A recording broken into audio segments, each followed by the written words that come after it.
Greetings, members, one and all of the Salivation Nation. My guest I'm honored to bring to you is Dr. Keith Weiner, who got his non-accredited degree at the New Austrian School of Economics.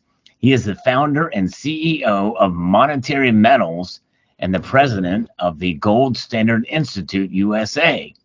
Keith writes and speaks extensively based off of his unique views of gold, the dollar, credit, the bond market, and interest rates. Keith recently won a Soho Forum debate at the Mises Institute on the importance of gold as money, and he continues to develop his theory of monetary science and an arbitrage theory of economics. So Keith, welcome. Thanks for having me. Sure thing. We've seen a lot of interesting and unique things happen in the past 2 years because of the pandemic, supply chains. Also, the big buzz phrase that's out there is MMT, modern monetary theory, which I think you can probably agree with me that that's MMT is a debt definer, whereas gold is a debt extinguisher.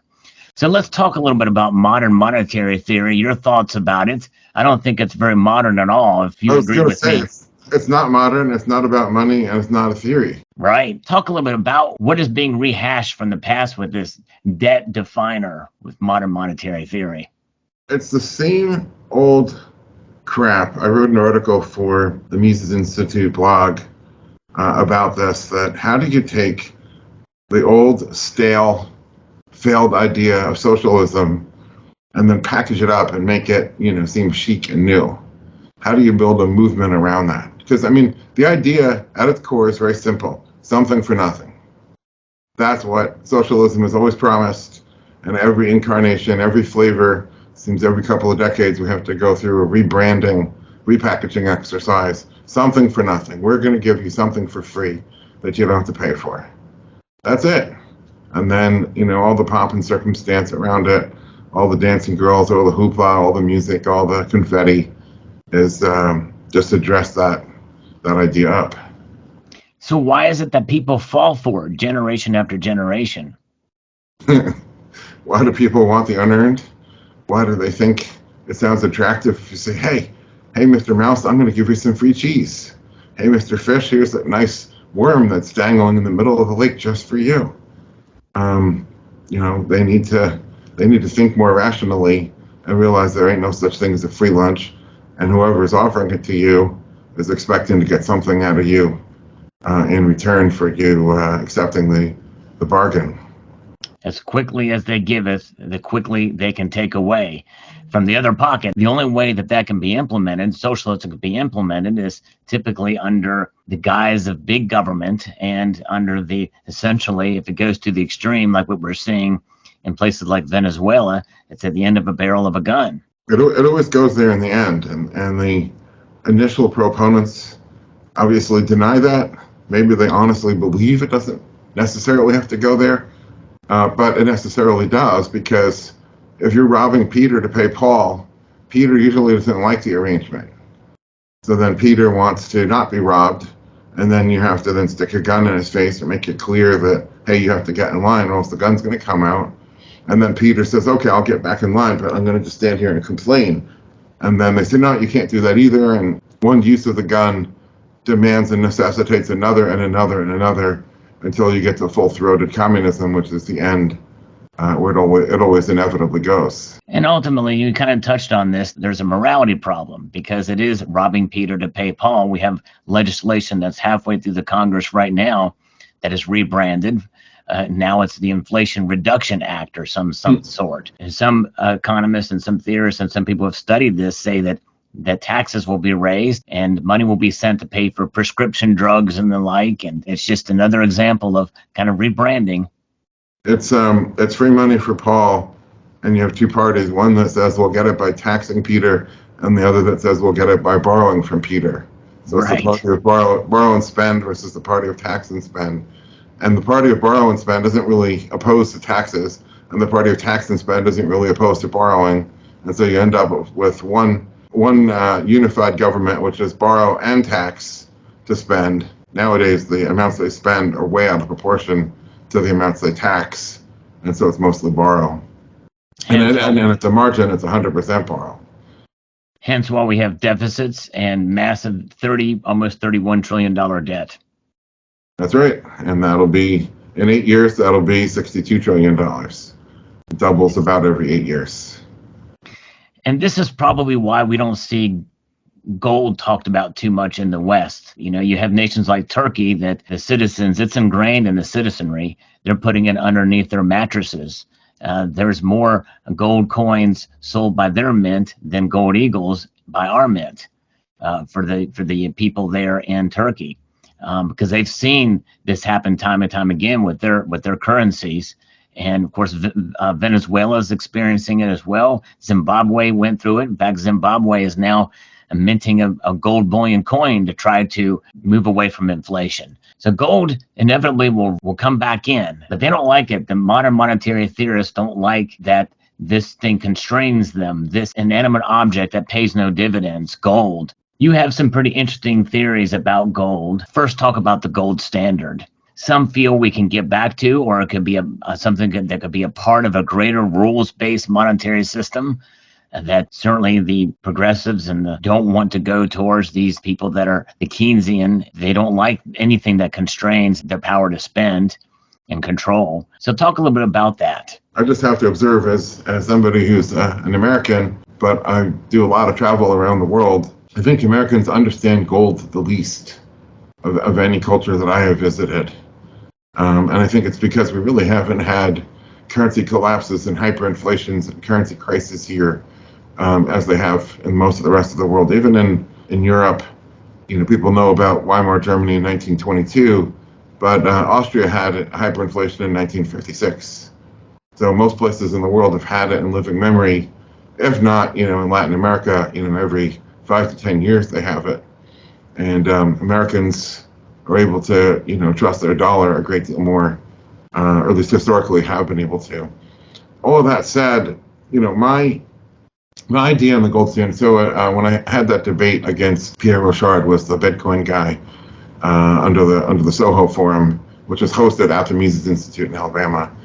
One thing I said, which I think is very germane here, is I quoted from Winston Churchill. Winston Churchill was a little bit exasperated with Americans when he said this. He said, you know, God bless the Americans. After they've tried everything else, they'll eventually go on and do the right thing. And what he meant was, you know, support, you know, the UK in World War II.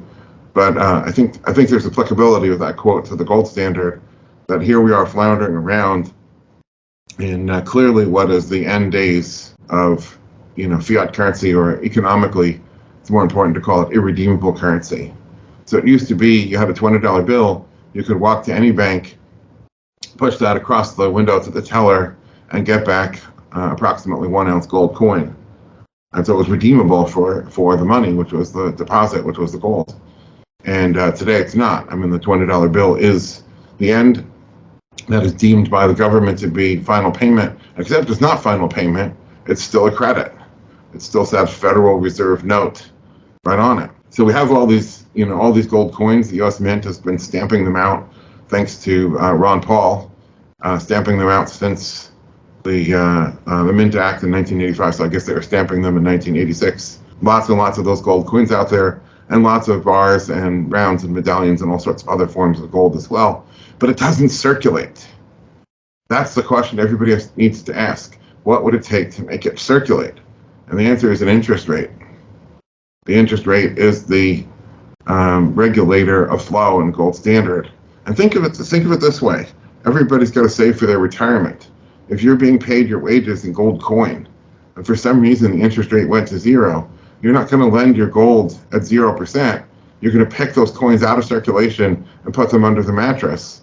And even if you had a working circulating gold coin standard, it would be ended pretty quickly by the actions of all the savers. It's only interest that causes those coins to come back out of private hoards and back into the market. And so that's what my focus is on. That's what monetary metals is about. We pay interest on gold, in gold, and ultimately gold has to be returned to use to finance productive enterprise. Big difference between gold and Bitcoin. One of them is that Bitcoin's far too unstable to finance anything. No farmer, no trucker, no manufacturer no distributor would ever dare borrow in something that is promised to go up 1,000,000 times. They'd be bankrupt, they'd be ruined. You need to borrow something stable, and that's what gold is. Yeah, Bitcoin's lost half of its value, if not more, over the past months here, and gold is something that certainly has been a store of value for thousands of years. That's an interesting concept, interest, and I think that if that interest was that motivating factor to get them to literally physically circulate, the idea of, well, I don't want a heavy gold coin, or maybe even, I don't know if you would apply the same logic to silver as well, to pay interest on silver, but that would be a way to get it circulating again, is if it would have an interest. So can you give us an example of how that would work for the average person? How they can, what would motivate them to carry these coins in their pockets? Or would you be open to a currency, a paper note that is backed by the gold and silver as well? I think, yeah, so absolutely both of the above. I think the one thing that has to be put on the table so it can be dismissed is the idea, and there are a few gold bugs out there that kind of advocate this, and then the Bitcoin people and also the Keynesians use this caricature to mock the gold standard. And it's the idea that we're all going to go back to medieval sackcloth robes, and we're going to tie them at our waist with a rope belt, and we're going to have a little leather purse jingling with gold and silver coins at the belt. I don't know anybody that wants to go back to that today. At point of sale, you either scan your phone or you hold up your watch to the point of sale thing, and it goes deep, and then you say, yes, I approve that, and that's how you pay. And so clearly it's going to be some sort of electronic system that recognizes you and says, okay, it's this account, debit this amount, but it'll be debiting gold instead of fiat currency. So I think that needs to be said so that it can be dismissed. That, yeah, of course, nobody is going to be walking around with gold coins. It's impractical. Any size of coin large enough to carry is actually a fairly big denomination. I mean, you think about a tenth of an ounce gold coin is a pretty small thing, and yet that's still, $180. Far too big and impractical to be buying coffee or something like that. The idea of interest, so how does that work? Well, every productive enterprise, whether it's a coffee farm, whether it's the coffee importer, whether it's the roastery, the distributor, the retailer, the company that makes the grinding equipment and roasting equipment, the trucking company, on and on, the companies that manufacture the trucks, everybody has to finance their productive enterprise. This all requires enormous amounts of capital, and that capital is generally provided by investors or banks, not by the entrepreneur just working that hard to get to that point. Today, that finance is provided in dollars, generally, even globally. It's easy to borrow dollars, and certainly they've pushed the interest rate to dirt cheap levels. When you start to look at Bitcoin, the problem from the other side of the balance sheet, suppose you were to borrow, let's say you need $1 million, but you don't borrow $1 million, you borrow 40 or 50 Bitcoins. And then Bitcoin, during the term of your loan, Bitcoin goes up to $1 million, which is what all the Bitcoiners promise it's going to do. This isn't a failure mode, this is success. Now you borrowed 40 or 50 of them, your debt went up from $1 million to 40 or 50 million dollars. So obviously you're ruined, you're destroyed, your pieces get sold off to satisfy the creditors. So you have to borrow something that's stable. I have to be careful because I don't want to sound like I'm endorsing this. This is horrible. This is economically destructive and morally reprehensible. But the dollar is designed to go down. Now, the people who do this or advocate this think that the dollar can go down steadily and linearly and without any upticks along the way. So the mathematical term for that would be monotonic. That the dollar is supposed to go down steadily without any upticks. And the problem is that's not how it works in reality. The dollar goes down, sometimes slow, sometimes fast, but it can also have huge counter-trend reversals, which is what's happening right now, which means the dollar goes up and it becomes harder to repay the debt. So what they would like is that you borrow $1 million, and then next year it's 980,000, and the year after that is 961,000, and so on. And so they're easing your burden, but then the dollar is subject to going up in value as well. And so as the thing gets toward the end of its days, as it goes off the rails, it becomes more unstable, and you have violent moves in both directions, which can wipe you out. What you really want is something that's stable, and you want to borrow in gold. Gold is the most stable thing in the economic universe, and then you're not getting a free lunch. You're not getting to borrow and have your debt diminished by the central planners of the Fed, but nor are you taking the risk that there's suddenly a violent counter-trend move, and then your debt just suddenly went up by 30%, or whatever the case may be. You know what you're borrowing, you know what you have to repay. One other thing to be said about interest is that governments have tried confiscating gold. In the United States, they did not go door to door with guns. They took it from the banks, obviously. They took it if you had it in a safety deposit box, they got it. But they didn't go door to door. And for that reason, they didn't get the vast majority of gold was basically just hidden deeper. There was a term called midnight gardening that came from that era. In China, I believe Mao went door to door with guards with machine guns. And I don't believe he got all that much more gold than the US did.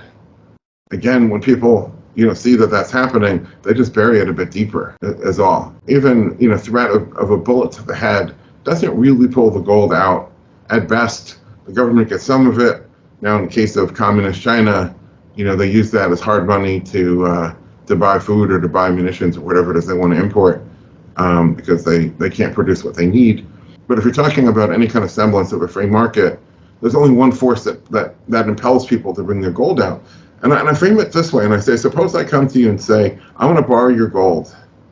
And you say, okay, well, what are you going to pay me for it? And I say, I'm not going to pay you anything, 0% interest, but I want to borrow your gold. Universally, without exception, people are going to say, go away, go pound sand.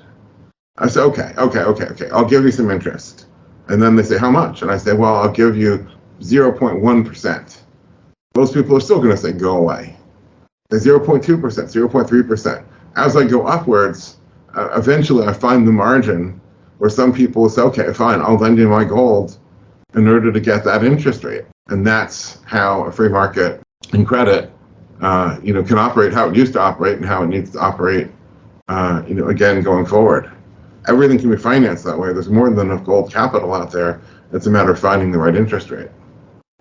Your baseline there, I hold in my hand here one of those Federal Reserve notes that you talked about. This note is legal tender for all debts, public or private. It's a debt instrument. I just checked my interest rate in my bank yesterday, and with interest rates going up, the interest on the money that I have in savings, these notes, is 0.01%. So it's funny you say that, and I can't negotiate that rate. I mean, the best thing I can do is try to find a CD, which constrains the money for a period of time, or I could just get gold. Let me just jump in there. The difference between the dollar and gold is that if you withdraw your dollar from the bank out of protest, you say this interest rate isn't good enough, you withdraw your dollar, you still have a credit instrument. Instead of extending credit to the bank, you extend credit to the Fed, but the Fed then extends credit to the bank. And so you haven't really improved your position, and you've gone from 0.1% to 0%. That's right. So you haven't actually improved anything. In the case of gold, if you withdraw the gold coin, it's no longer a credit. You're not a creditor anymore. There's no counterparty anymore. Now you have the gold in your hand, and you have improved your position. You've reduced your risk, and of course now you get 0% interest, but you've also moved from taking risk to not taking risk. So it's the interest rate that governs that differential in gold, but not in the dollar, because the dollar is credit no matter what. They did a very clever thing in 1933. Right, they sure did. And I don't want to get too much into the weeds on this, but you did mention that the dollar's value goes up. I've never actually seen, as long as I've been alive, and I've been alive since 1913. No, I'm kidding. December 1913 was the Federal Reserve Act. But the dollar has lost value by at least over 1%. I think the last lowest measure was about 1.4% per year. The Fed targets it at 2%.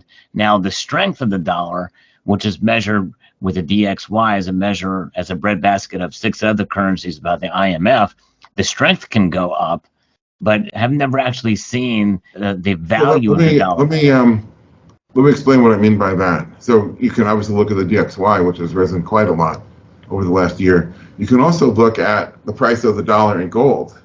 and the dollar went from 16.5 milligrams gold to 18.5 milligrams gold, since January, February timeframe. So it has gone up when measured in gold terms. It hasn't gone up when measured in consumer prices, but consumer prices have a lot of reasons why they're going up.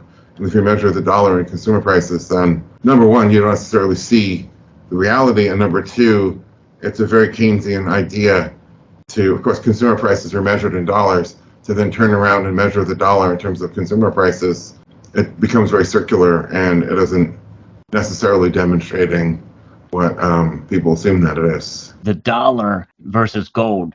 Gold's value based off of the measure of the dollar, and I think that's kind of what you were alluding to here, is that its price has gone down since August of 2020. I always tell people you can take any 2 dates for any asset class and make something look really, really good or really, really bad. But but the thing is with your example, gold becomes the standard. In other words, everything is based off of the weight of the gold. That is the measure from which everything else derives in terms of value. If we could have that paradigm shift of focus, part of what I do on this channel is I talk about the price of gold sometimes day to day. But I always say in there that, the gold is the ultimate form of wealth preservation. It's a wealth preserver over the long course of time. And so you buy it, the utilization of smart dollar cost averaging, because obviously price does matter, but notwithstanding, it's the understanding of that paradigm shift of thinking in terms of ounces rather than dollars. That's right. What your philosophy is here, with gold being the most stable form of money that mankind has ever seen, and that being the foundation, it is a paradigm shift of thinking. And we'd have to get a lot of people to shift in that direction in order for this to work, right? The thing with paradigm shift, when you understand it, it's usually pretty easy to say in 10 seconds or less, right? Which is use gold to measure economic value, don't use dollars. And then you can see that's the dollar moving up and down. Or I use the analogy of, suppose you have a lighthouse on the rocky shore, and then you have a ship which is slowly sinking, and there's also a big storm. So the ship is tossing up and down in the waves and also slowly sinking at the same time. If you were standing on the deck of this ship, you'd be saying, why is the lighthouse going up and down and mostly up? You're not looking at it objectively, right? So that's standing on the dollar deck looking at gold saying gold is going up. So anyway, the paradigm shift is really easy to say. Just think in milligrams of gold rather than, or ounces of gold, or whatever form, weight measure you want to use of gold rather than dollars. But paradigm shifts are very hard for people to really truly get their brains bent around it. I'm not there yet, because I'm with you. I totally agree with you. It's easy to say, but it's much harder to do, because we always talk about the price of everything. The dollar has become the central focus. Right. So I just saw on Twitter and just responded a couple of hours ago. Somebody said that when President Lincoln was shot, he had an estate of whatever it was, $80-something thousand. And then using consumer prices to adjust that, they said, oh, well, that's $1.5 million today. I said, no. That $80,000 was 4,000 something ounces of gold. That's over $7 million today. Because, of course, in those days, the dollar was defined as a certain weight of gold, and approximately $20 was approximately an ounce. Right, exactly, that's right. Off slightly, right? So just what if you had that gold sitting there, and then you take that gold out today out of the safe? What is that worth? A hell of a lot more than $1.5 million. And so, here's the thing with consumer prices. Every producer of every consumer good is constantly finding ways to be more productive. I wrote an article for Forbes back in, I think, 2012. And I was just doing some research into dairy, producing milk. And between 1965 and 2012, I looked at how many cows per acre, how much milk per cow, and how much labor per cow, and so forth. The rough back of the envelope estimate was there was a 90% reduction in the real resources to produce a gallon of milk between 1965 and 2012. 90% reduction between land, labor, etc. Cows are producing more milk, more cows per acre, less labor per cow. Production was seriously increasing, but no matter where you look, whether it's producing computer chips, whether it's making cars, houses, clothing, everything you can point to, every industry is constantly improving its productivity, and things are getting cheaper in real terms. Not necessarily in dollar terms, because obviously the dollar has this problem, but in real terms, absolutely. So I wrote an article published by the Sound Money Project many years ago called "Sound Money Isn't What You Think It Is." You're familiar with Norman Rockwell? Yes. Used to do these paintings, sort of Americana paintings Yes. for the Saturday Evening Post. And there was one that's probably one of his most famous ones. It's called The Double Ride. So this woman is buying a chicken at a butcher shop, and they had one of those old style, which at that time was current, scales that hung from the chains from the ceiling.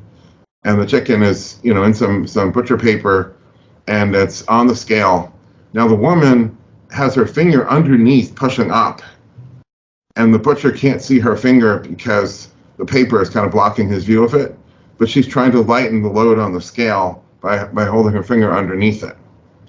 At the same time, the butcher is pushing down, except her view of his finger is blocked by the chicken. So they're both cheating. Right. And I said, now, suppose, industry is improving efficiency, let's say at 2% per year. And suppose you're the Fed president or governor or chairman or whatever you want to call it, and you're trying to have 0% inflation, what most people would call sound money.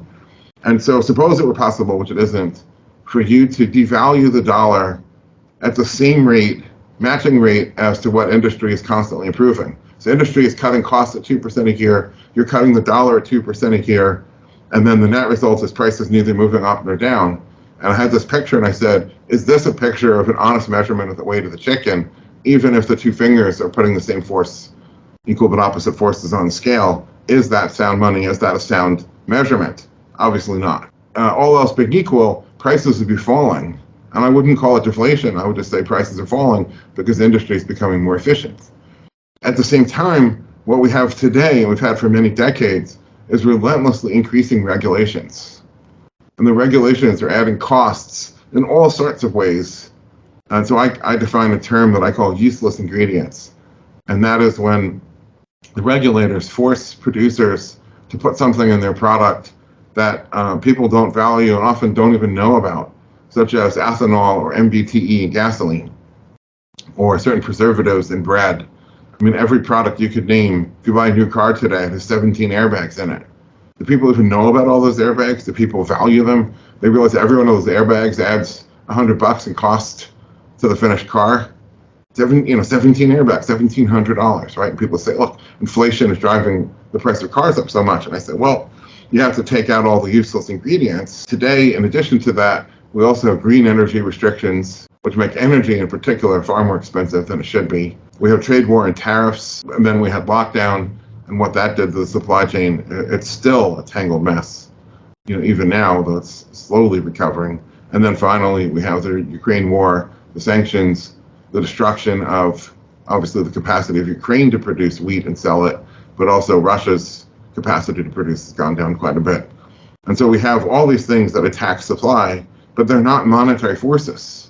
They're quite non-monetary in their origin. And then you have, the dollar, which is fluctuating. The net result is you could have rising prices, and at the same time, I would say the dollar, could be rising, which is, I think, the case right now. A rising dollar, what does that really mean? If you're the borrower, it means it's harder to earn enough profits to repay your debts or even service it. That's the real issue, and that's the real issue with deflation, as people call it. If the debtors, which are the producers, are struggling to service their debts, then they're in trouble and the economy is in trouble. If they're finding it easy to service their debts, then we're back to boom times again.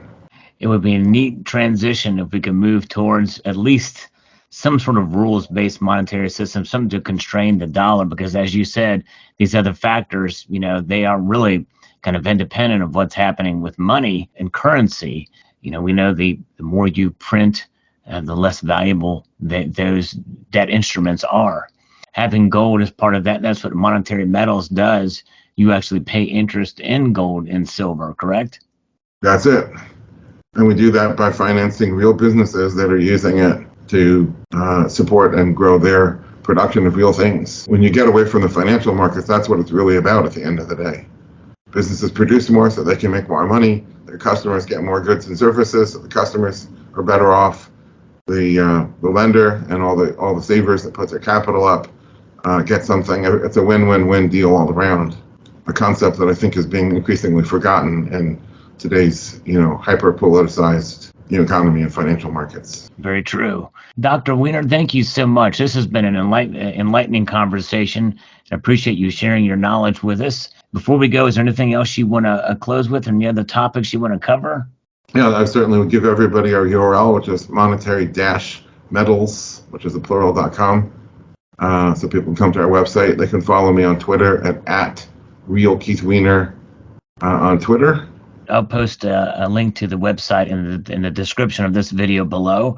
And thank you again, Doctor, for being here, and I hope to have you back sometime. All right, thanks so much.